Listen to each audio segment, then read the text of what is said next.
There's a dark side of social media that nobody really talks about.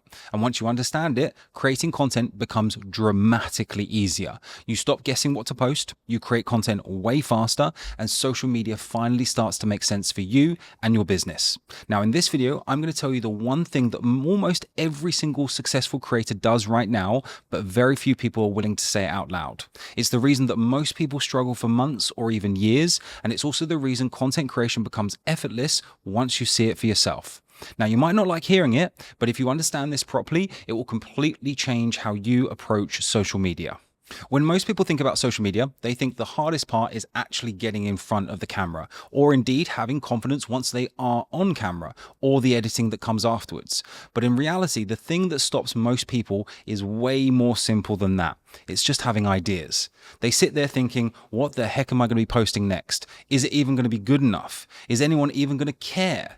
And when you're guessing every single time that you post, consistency becomes exhausting. And consistency is the thing that you actually need if you want the algorithm to give you the views that you want.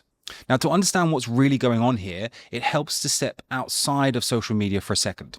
So let's think about phones. Apple, they didn't invent the phone in of itself.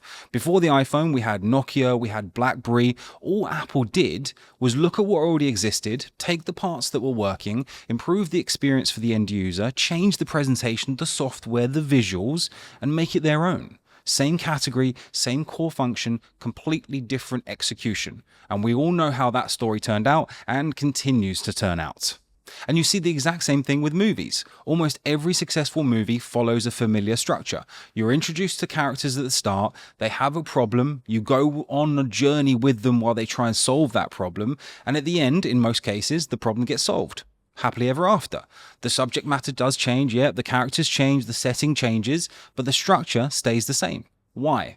Because it works. Audiences expect it. They enjoy it. They understand it. Yes, there are trailblazers that will break the rules, but they're the exception, not the starting point. Now, once you start noticing these patterns across all sorts of different industries, social media itself starts to look very different. The same styles of videos keep appearing, the same ways of opening videos, the same ways of explaining ideas. Different people, but very familiar patterns. And that's when it clicked for me. This isn't chaos on social media. It's a system that people are following. And that's the dark side of social media. Almost every creator that you follow, especially the ones that are growing fast or have large audiences, are building on what already works. Not copying word for word, not stealing scripts, but taking proven structures, proven formats, proven ideas, and adapting them to their own experience and their own audience. Social media isn't rewarding randomness. It's rewarding familiarity, delivered in a new way. Now, when I started, I wasn't interested in hit and hope posting. I didn't want to spend months creating content, crossing my fingers, and then posting it and hoping it blew up. So instead of guessing, I modeled what was already working. That meant I was never stuck for ideas. I wasn't wondering what to say. I wasn't guessing what to post. I literally had a roadmap in front of me on a silver platter. And once you see this, you can't unsee it. Everyone is doing it. Now, at this point, there is an important nuance that I want to discuss with you, and it's what most people miss. When you model someone, you're not just modeling the idea, you're modeling the execution as well. That doesn't mean that you need fancy cameras or a studio lighting setup. It means you need to pay attention. Look at things like, how is their video being framed? How clear is the audio that they're using? What does the background look like in their videos? How easy is it for you to keep on watching their videos?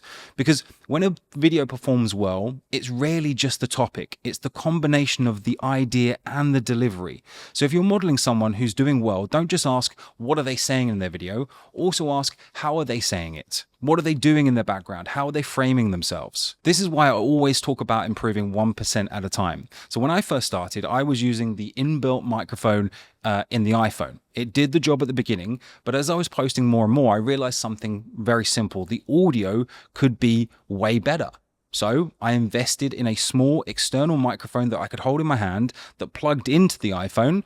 Nothing crazy fancy or crazy expensive, but from that point on, the baseline quality of every single video that I posted improved massively. Not because the ideas that I was modeling off changed, but because the execution of what I was doing did.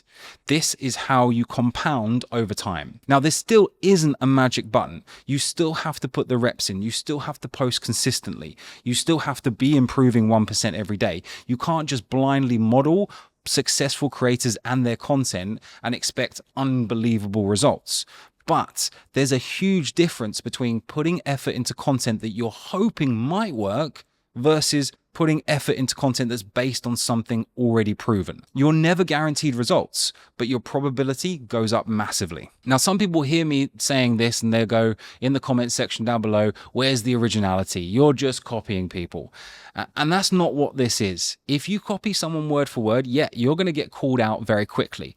What actually works is taking inspiration from those proven creators, their structure, then making it relevant to you, your experience, your journey, your audience. That's what makes it feel new. And the real kicker with this is that social media platforms actually encourage this behavior. Just think about trends. One person starts something interesting or funny, other people put their own spin on it, and everyone enjoys seeing the same idea through the lens of different people. This isn't new. The only difference is that some people use this deliberately to actually improve the amount that's staring back at them when they check their bank account, while others are still guessing. Now, if you're watching this right now, it's probably because you already know social media is a massive opportunity. It's free traffic for your personal brand or your business. And what we've talked about in this video gives you a much easier way to actually get started with it. But this is only one piece of the puzzle, because once you start getting those views, once you start getting DMs, once people start paying attention to you or your business, the next question becomes, what do you actually do with that attention? Is it funnels? Is it systems? Is it automations? And how to run all of those in the smartest and laziest way possible. So if you want to understand how that part works and how you can turn these views that you're getting from social media into actual money in your bank account, go and watch the video that's just popped up here on the screen right now. It's where I break all of that down so that we can get through the next steps. Go and click that right now, and I'll catch you there in a second.